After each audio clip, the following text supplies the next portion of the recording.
Satu, alladzina hum fi salatihim khashi'un. Syarat pertama, kalau ingin mendapatkan surga Firdaus tadi dan kebahagiaannya diturunkan ke bumi, dibawa sampai mati, masuk ke alam kubur lebih bahagia lagi, maka amalan pertama untuk melatih menguatkan iman itu, coba berlatih untuk menunaikan sholat dengan khusyuk. Kalau Anda kerjakan benar sholat ini, maka apa yang Anda dapatkan? Teman-teman ingat betul, saya mau tanya sebentar. Keabadian yang abadi disebut dengan sa'id. Kalau kita ingin turunkan ke dunia percikannya, kita dapatkan usahanya disebut dengan apa? Masih ingat? Aflah itu kalau didapatkan, kata dasarnya apa tadi? Falahun. Lihat baik-baik. Kata Allah dalam Al-Quran tadi, kalau ingin mendapatkan falahun, amalan pertama sholat. Makanya ketika dipanggil sholat, kalimat falah dilekatkan pada panggilan sholat. 5 kali diingatkan. Begitu muadzin kemudian azan memanggil Anda, hayya 'alas shalah. Anda bertanya, ya Allah kenapa kami mesti salat? Dijawab, hayya 'alal falah. Yuk, pagi ayo. Yang sejati datang sini. Belum dapat sujud, belum dapat ruku, saya berikan. Makanya ketika orang sholatnya benar, dia akan mendapatkan 5 keutamaan. Saat di dunia nih, belum ke akhirat, 5 keutamaan. Yang tidak diberikan pada orang yang tidak sholat. Atau orang sholat tapi sholatnya nggak khusyuk. Sebab syarat mendapatkannya khusyuk. Alladzina hum fi sholatihim khasyi'un. Bukan alladzina hum fi sholatihim saja, tapi ada kalimat khasyi'un. Artinya yang tidak khusyuk saja nggak akan dapat, apalagi yang nggak sholat. Apa yang 5 ini? Lihat baik-baik. 1. Orang yang sholatnya benar, pertama kali sebelum mendapatkan kebahagiaan hakiki dari Allah Subhanahu wa Ta'ala, akan dirubah dulu perilaku hidupnya menjadi perilaku yang lebih baik. Kalau orang itu sholatnya benar, maka sholat itu akan melatih dia untuk berubah, bertransformasi jadi orang baik. Itu ada di Quran surah ke-29 ayat ke-45. Innas sholata tanha anil fahsya'i wal munkar. Sumber keburukan cuma 2, kalau bukan fahsya itu munkar. Maaf, pornografi, porno aksi, LGBT, kata-kata jorok, kotor itu fahsya. Di orang sholat kata Allah, mustahil berkata-kata kotor. Orang sholat tidak akan pernah mencela. Orang sholat tidak punya kata-kata jorok. Jadi kalau ada sekarang orang yang sholat senang mencela orang lain, itu berarti ada masalah dalam sholatnya. Dan dia belum dijamin sebagai ahli surga terbaik. Dan hidupnya nggak bahagia. Nggak bahagia. Aneh nih. Sholat tapi senang celah orang. Aneh. Aneh. Yang paling bahaya adalah menikmati celahannya. Itu yang paling aneh. Anda ngaji. Anda ikut taklim.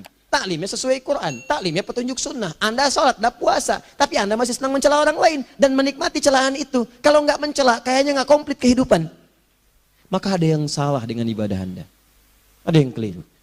Karena mustahil taat bertemu dengan maksiat, itu mustahil. Mungkar, keburukan yang diingkari oleh hati, sumbernya nafsu perut dengan akal. Bohong, mencuri, menipu, membunuh, merampok, membegal, mabuk dan sebagainya. Itu namanya mungkar. Orang sholat gak mungkin mengerjakan mungkar. Jadi kalau sholat kita benar, cukuplah Anda sholat, maka Anda akan jadi orang baik. Makanya kata Nabi, Anda punya anak dari kecil ajarin sholat. Sholat, kalau naik jadi balik, kerjakan terus. Kasih pelajaran membuat dia mengerti. Kalau masih susah, berikan pelajaran. Ini sering diterjemahkan dengan memukul. Mukul di Arab beda dengan konteks mukul sekarang. Mukul di Arab tuh ngasih pelajaran supaya ngerti. Anda bisa terjemahkan dengan konteks lain. Uang jajannya tahan. Yang kesukaannya simpan dulu. Bisa dengan konteks kekinian, tapi poinnya, kenapa anak Anda dari kecil ajarin sholat, sampai kenalkan dengan masjid, ajari 3 tahun bawa ke masjid, kenalkan dengan masjid, gak ada masalah lari-lari itu sebelum waktu sholat. Kenalkan dulu. Dulu orang-orang tuh begitu, sebelum waktunya dikenalkan, jalan, begitu lari, biarin dulu. Setelah itu diberi pengertian, nah ini bukan tempat berlari, yang berlari di sana nanti, yang di sini nanti akan ada orang-orang baik semuanya. Terus Anda lihat berbaris, baris rapi. Kalau pengen baik, ikutan baris nanti. Terus nanti ada yang mimpin di depan, namanya imam. Imam itu siapa ya? Tetangga kita bukan yang Pak Imam. Bukan. Bukan. Kalau tetangga kita namanya Imam S. Arifin. Kalau yang ini imam sholat namanya. Imam sholat itu nanti akan pimpin menyembah Allah. Allah siapa ya? Allah itulah yang memberikan ayah rizki. Allah itu yang memberikan ayah rizki sehingga bisa beli tobot buat kakak. Beli robokar poli, ini yang poli, ini yang embers, ini yang heli, ini mulu kakak semuanya tuh. Yang kasih Allah. Nanti kalau kakak bagus bisa ikut rapi di sini, Allah akan senang, akan ditambah lagi oleh Allah. Oh begitu ya, datang. Begitu caranya. Ini bukannya waktu sholat belum dikenalin udah dibawanya main-main di masjid. Bahkan ada yang agak repot lagi, di rumahnya susah diatur, dibilang, kamu ini susah diatur, main sana ke masjid, disuruh main, ya main di masjid. Yang salah bukan anaknya, orang tuanya. Apa rahasianya anak itu disuruh ke masjid, suruh sholat? Rahasianya, begitu anak itu sholat dengan baik, maka dia akan tumbuh jadi anak baik di kemudian hari. Itu maksudnya. Nah, sekarang saya agak bingung ini, pendidikan TK sekarang salah sih? Enggak, cuma saya agak bingung mikirnya. Ini anak belum diajarin sholat, udah diajarin manasik. Itu bagaimana cara berpikirnya Ferguson? Agak repot saya mikirnya tuh. Ya. Walaupun salah sih enggak, cuma saya bingung gitu. Kenapa nggak dikerjakan tahap yang pertama dulu? Tangga itu kan berurutan. Nggak bisa Anda lompat langsung ke 5. Kan 1, 2 belum terlewati. Jelas ya? Nah, ini gambarannya. Sholat nih. 1 pasti baik. Jadi kalau sekarang sholat, lisan belum baik, mata belum baik, sampai ke kaki, berarti ada yang salah sholatnya tuh. Ada yang nggak tepat. Tangan sembarangan, snack orang ngambil. Awas. Tuh sendal orang, mau wudhu nggak ada sendal, pakai sendal orang. Udah bilang belum? Kehujanan pakai payung orang. Udah bilang belum? Ya kan gampang Ustaz, ini kan juga mungkin diikhlaskan karena Allah. Ya ikhlas, cuman pakainya belum minjam. Bagaimana kalau sedang pegang payung itu keluar, Anda meninggal? Nah, coba mikirin ke situ. Coba ke kantor. Kalau didorong proyek yang gak jelas, minta tanda tangan, pikirin dulu bagaimana kalau meninggal. Kemarin saya sama teman-teman artis, saya katakan begini. Anda ya, kalau Anda mengaji dengan saya, jangan pernah menerima peran maksiat. Walaupun itu sekedar adegan, tapi itu maksiat. Kalau bayangkan ketika Anda memerankan itu, Anda diwafatkan oleh Allah Subhanahu Wa Taala. Maka demi Allah saya katakan tidak ada faedahnya Anda ngaji sekarang, ngaji besok. Ketika Anda menerima peran itu, Anda wafat dalam keadaan bermaksiat di hadapan Allah Subhanahu Wa Taala. Maka saya pun katakan pada Anda, ayo belajar yang betul. Pahami, bangun sholat, belajar, dalami seperti orang tua kita dulu. Tinggalkan nyontek, budaya yang gak jelas. Rasakan ketika nyontek Anda wafat. Apa yang Anda dapatkan? Di Libya itu, kalau nyontek, di Libya ya, ini saya pernah sekolah di Libya nih. Itu kalau nyontek, dibiarin aja dulu. Dan rekornya 100% ketahuan. Begitu sudah selesai, cuma jeda 2 jam, langsung ada panggilan. Si Fulan silahkan datang ke kantor. Apa yang disediakan di kantor sudah siap. Anda diberi waktu 2 jam dari sekarang, siapkan beres-beres koper Anda. Di sini tertulis Anda akan pulang. Tiketnya sudah lengkap, dikawal 2 orang. Dituliskan di situ anak ini nyontek gak boleh kembali ke sini. Libya. Gak ada, zero tolerance bagi yang seperti itu. Keluar. Kami gak terima di sini. Harusnya begitu. Gak ada faedahnya. Yang kita butuhkan amalan dari ilmu, bukan nilai-nilai itu sementara. Gak ada. Sudah. Nah ini akhirnya begini kualitasnya nih. Tertulis di ijazahnya bagus, cum laude, IPK-nya 4. Tapi gak ada aplikasinya. Yang pintar banyak. Kita butuh yang baik. Pintar yang baik. Sekarang yang pintar banyak. Kepintarannya dipakai untuk nipu orang. Itu yang bahaya. Ahli hukum banyak yang dihukum. Ahli ekonomi tidak bisa mengangkat perekonomian. Apa yang salah? Apa yang salah? Ini yang jadi persoalan. Tapi dasar manusia, begitu di sidang mulai pakai peci, pakai baju koko, pakai tasbih, ada yang pakai kerudung. Luar biasa. Nih, 2. Orang kalau sholatnya benar, Allah akan berikan ketenangan dalam jiwanya. Tenang hatinya. Jangankan musibah kecil, musibah paling besar pun tenang aja dia. Tenang, dia paham rumusnya. Allahu Akbar. Turun Quran. Surah ke-13 ayat ke-28. Ala bidzikrillahi tatmainnul. Yakinkan pada dirimu zikir kepada Allah membuat hati tenang. Di antara turunan zikir amalannya adalah salat. Dari mana taunya Quran surah ke-20 ayat ke-14. Innani anallahu la ilaha illa ana fa'budni wa aqimis salata lidzikri. Saya Allah, kata Allah ke Nabi Musa. Tidak ada Tuhan selain saya, sembah saya. Bagaimana menyembahmu ya Allah? Tunaikan salat sebagai zikir kepada saya. Zikir. Nah, maka kalau Anda sedang tidak tenang, ayo ke masjid. Banyak zikir itu, baca Quran zikir. Quran surah 15 ayat 9. Inna nahnu nazzalna dzikra. Kami turunkan Al-Quran sebagai zikir. Jadi kalau Anda sedang baca Al-Quran, Anda sedang berzikir. Ibu kalau sedang gak tenang bu, gelisah, gak enak, gak usah mengeluh, apalagi bikin status gak karuan. Ibu wudhu, ambil mushaf baca. Begitu sedang baca ada ketenangan dalam jiwa. Berdoa, zikir. Kalau sedang gak tenang besok ada proyek, doa dulu. Doa itu memberikan ketenangan. Makanya doa disebut dengan zikir. Quran surah ke-7 ayat 205. Wadhkur rabbaka fi nafsika tadarruan wa khifatan wa dunal jahri minal qaul. Ayo berzikir, minta kepada Allah dengan segenap jiwamu, mohon dengan penuh ketawaduan. Nanti ketenangan diberikan. Menghafal Quran, baca itu zikir. Quran surah ke-54 ayat 17, 22, 32, 40. Walaqad yassarnal Qur'ana lidzikri fahal mim mudzakir. Menyebut nama Allah, Al-Asmaul Husna itu zikir. Sedang ada persoalan, ya Allah, ya Allah, ya Allah, ya Rahman, ya Rahim, ya Malik, ya Qudus, ya Allah, ya Allah, ya Allah, ya Allah. Zikir. Dalilnya Quran surah kedua ayat 152. Fadhkuruni azkurkum. Sebut namaku, zikir. Apapun akan mengingatmu. Gimana menyebutnya? Ditafsir di Quran surah 17. Ayat keberapa? 110. Qulid Allah, awid Rahman, ayyamma tad'u falahul asma'ul husna. Sebut nama Allah. Itu menenteramkan pada jiwa. Sedangkan sholat gabungan dari semua zikir tadi. Bukankah dalam sholat Anda baca Al-Quran? Bukankah dalam sholat Anda menghafal Al-Quran? Bukankah dalam sholat Anda berdoa? Bukankah dalam sholat Anda istighfar? Anda mohon digabungkan semua itu. Amalan sholat menggabungkan semua jenis zikir. Masa Anda nggak tenang juga? Makanya sholat itu, jangankan sholat ya, tempat sholat itu yang menenangkan. Tempat sholat, tempat paling tenang di muka bumi. Kalau nggak percaya silahkan. Ya, Anda sebelum masuk ke Istiqomah ini, begitu Anda masuk kan perasaannya beda kan? Lain. Silahkan cek kalau cari ketenangan datang ke masjid. Masuk, wudhu masuk, sholat 2 rakaat, tenang. Dekat kipas angin, saking tenangnya, plek, ngantuk tidur. Beneran. Enak. Makanya saat Ramadan kalau orang pengen cari ketenangan, lihat. Di perusahaan-perusahaan penuh tuh musola, pada tidur. Ya, mengamalkan hadis palsu. Ya, dia musoim ibadah, tidurnya orang puasa ibadah, hadis palsu. Nah, itu teman-teman. Itu gambarannya tiga. Orang yang sholatnya khusyuk benar, itu dijamin langsung oleh Allah Subhanahu wa Ta'ala akan dimudahkan semua urusan hidupnya termasuk rezekinya. Ini yang saya katakan. Jadi saya katakan tadi, di akhirat ini, di surga, rezeki tinggal ngambil. Anda kalau benar sholatnya, itu langsung dijanjikan oleh Allah. Rezeki itu nggak perlu Anda banyak pikirkan. Ikhtiar sedikit, datang. Bahkan dari sisi yang tidak Anda duga. Apa dalilnya? Quran surah ke-65 ayat 2 dan 3. Ditafsir di Al-Baqarah ayat 2 dan 3. Wa may yattaqillaha yaj'al lahu makhraja. Ada orang yang meningkatkan takwanya kepada Allah, kami mudahkan urusan hidupnya. Setiap persoalannya diberikan jalan keluar, mudah.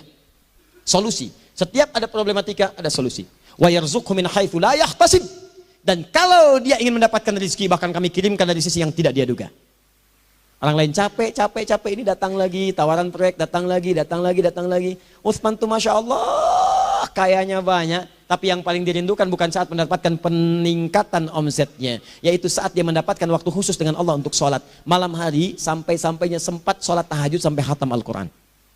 Abdurrahman bin Auf demikian, Tamim Ad-Dari demikian. Sholat karena tahu sholat itu meningkatkan rizki.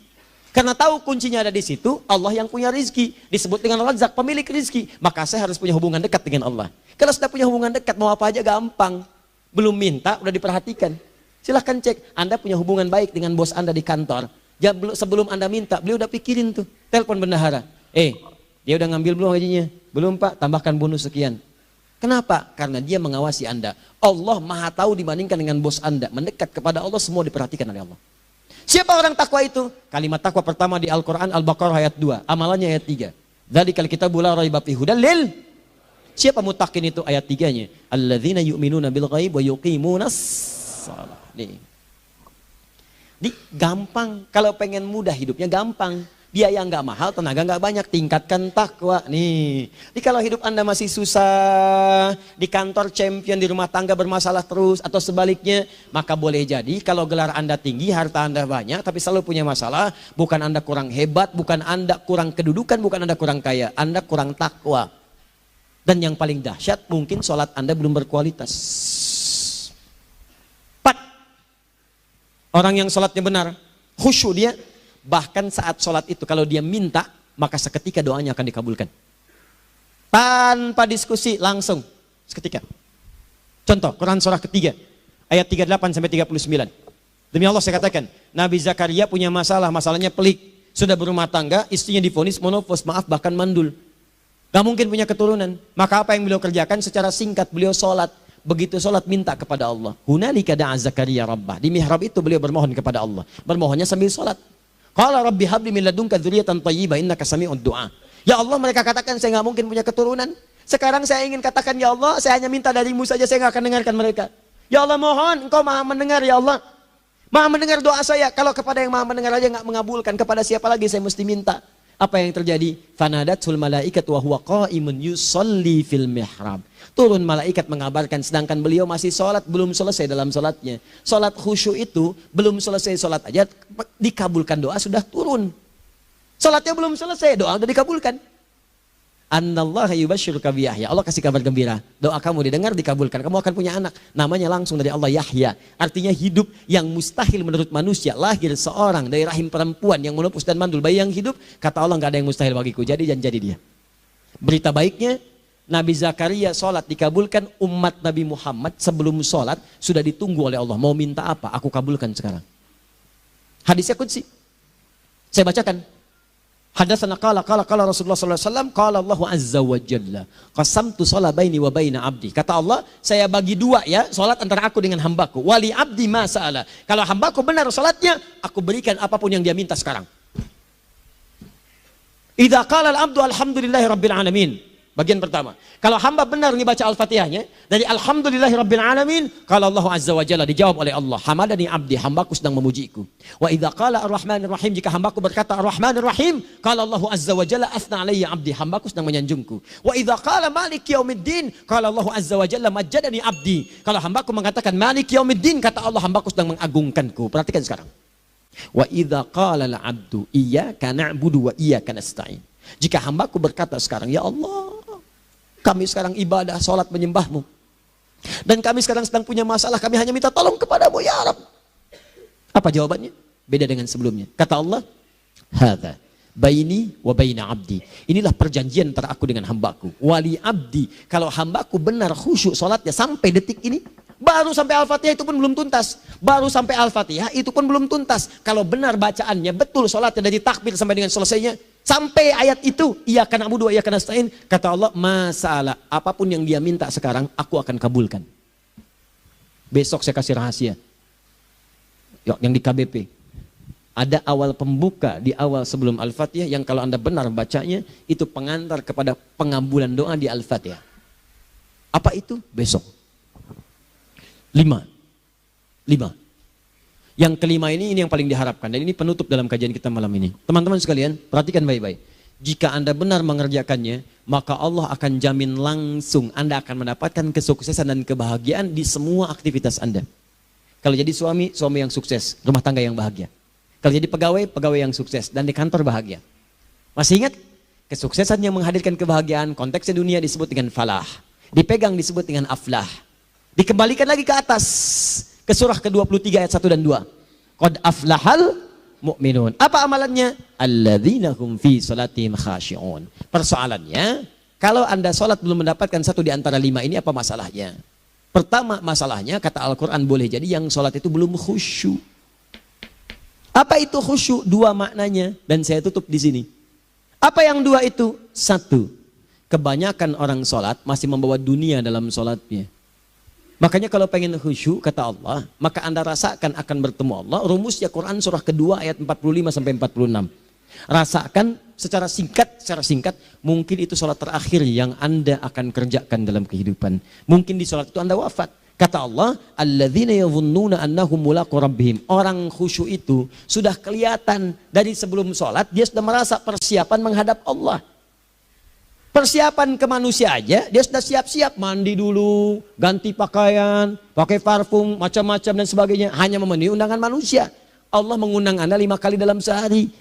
Ya maaf, mengabulkan doa Anda, mencukupkan kebutuhan, menyembuhkan kalau sakit. Disiapkan Anda. Harusnya apa? Penampilan sempurna. Kata Quran, orang khusyuk itu kelihatan sebelum sholat. Pakaiannya kelihatan. Quran surah 7 ayat 31. Ya bani Adam khudhu zinatakum inda kulli masjid. Hai anak cucu Adam, kalau tiba panggilan dari masjid, kenakan pakaian terbaikmu. Di anak cucu Adam tuh kelihatan.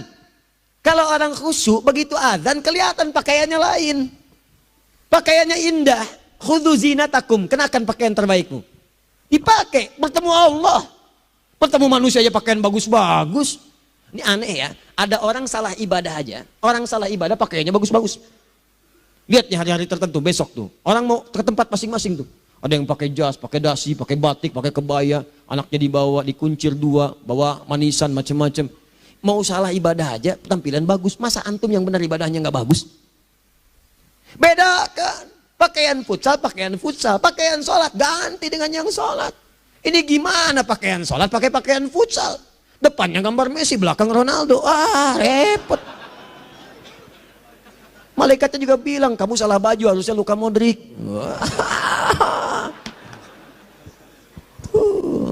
Apalah saya. Nah, yang mau tanya apa? Mourinho dipecat saya tahu. Lagi nganggur sekarang, ditawarin Benfica dia nggak terima. Sekarang jadi dia komentator di Bein Sport. Nanti sebentar lagi dia akan komentar di laga Saudi dengan Qatar dan komentar laga Arsenal dengan Ipswich. Digantikan oleh Solskjaer. Dia super sub dulu. Ya, super sub. Ya, the baby assassin, ya pembunuh yang berwajah baby face. Masuknya di akhir-akhir, gol.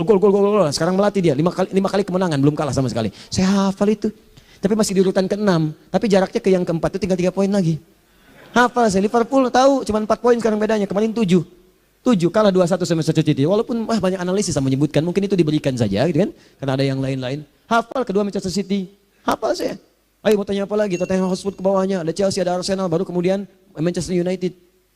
Liga Italia, wah udah gak kekejar Juventus, ya apa lagi, dan seterusnya lah, nggak ada ujungnya bahas yang begituan.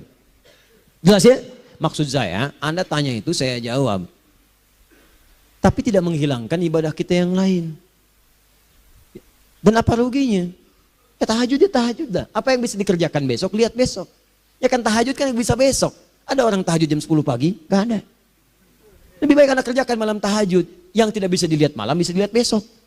Cara berpikirnya bagaimana kalau besok meninggal, gak kesampaian teman-teman sekalian, gak kesampaian. Nah maka dari itu, Anda kalau mau ada panggilan sholat, siap-siap baju yang bagus. Itu sempurnakan. Anda panggilan orang mandi, panggilan Allah, buka Quran surah 5 ayat 6, sempurnakan wudhu. Ya ayyuhalladzina amanu idza qumtum ila shalah faghsilu wujuhakum, wudhu yang baik. Berpakaian yang rapi, kenapa? Karena boleh jadi saat dipanggil Anda wafat saat itu. Maka wafatlah Anda dalam keadaan yang suci, dengan keadaan tobat, dengan pakaian terindah pada saat itu. Yang kedua, maaf, orang-orang kurang khusyuk itu saya tutup. Yang kedua itu karena kebanyakan orang sholat tidak paham, tidak mengerti apa yang dibaca dan dilakukan dalam sholatnya. Jujur pada diri sendiri, jawab pada diri Anda. Sampai sekarang Anda sholat, berapa persen bacaan sholat yang Anda pahami? Jangan-jangan selama ini Anda sholat ribuan kali sujud, ribuan kali ruku. Gak ada yang paham yang dibaca. Sekian persen yang paham, bagaimana sholat Anda bisa khusyuk? Pekerjaan Anda dipahami, urusan akhirat Anda nggak dipahami. Di mana cara berpikirnya? Aku yang bagaimana atau engkau yang harus bagaimana? Ya, coba berubah. Nah ini baru satu amalan, belum yang lainnya. Ada 5 amalan lagi. Yang kalau kita bisa turunkan itu, selain sholat yang khusyuk, maka jaminan tadi akan datang. Baru sholat khusyuk aja 5 datang. Apalagi ditambah dengan 5 amalan lainnya lagi. Demi Allah saya katakan, dunia kecil sekali, gak ada nilainya. Akhirat aja enak. Nikmat.